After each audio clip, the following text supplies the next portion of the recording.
என்று வாசிக்க தெரிந்து கொண்ட வேத வசனம் 1 நாளாகமம் 4:10.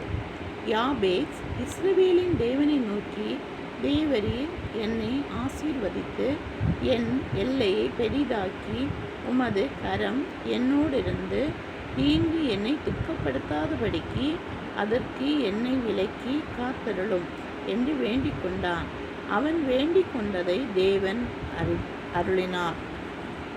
இந்த வேதவசனத்தில் யாபேஸ் என்னும் ஒரு மனிதனை குறித்து சொல்லப்பட்டிருக்கிறது. யாபேசின் தாய் யாபேஸை வெறுத்தாள்.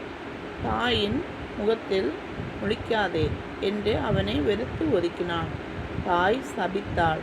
உலகம் ஒதுக்கியது. ஊர் மக்கள் ஒதுக்கினார்கள். ஊர் மக்கள் துரத்தினார்கள். ஆனால் யாபேஸ் சோர்ந்து போகவில்லை, துக்கித்து போகவில்லை, துக்க முகத்தோடு இருக்கவில்லை, தலைவிதி என்று சொல்லவில்லை. அவன் தேவனோடு பேசினான். எல்லாரும் என்னை வெறுக்கிறார்கள், ஆனால் நீர் என்னை ஆசீர்வதித்தால் ஒழிய உம்மை விட்டு போக மாட்டேன் என்று தேவனை உறுதியாய் பற்றி கொண்டார். எனக்கு தேவை ஒன்றே, ஆசீர்வாதம் மட்டும் போதும் என்று தேவனிடம் கேட்டான். தேவன் அவனுடைய ஜெபத்தை கேட்டார், ஆசீர்வதித்தார். ரெண்டத்தனையாக ஆசீர்வாதத்தை கொடுத்தார்.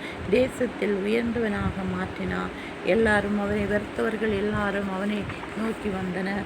அவன் ஆசீர்வதிக்கப்பட்டான். அவனைப் போல நாமும் ஆண்டவரிடம் ஜெபம் பண்ணுவோமா? ஜெபம் பண்ணி கேட்போமா? நம்முடைய வாழ்க்கையிலே எல்லாரும் வெறுத்திருக்கிறார்களா? நம்மையும் ஆண்டவர் வெறுக்க மாட்டார். அவர் ஆசீர்வாதத்தை தருவார்.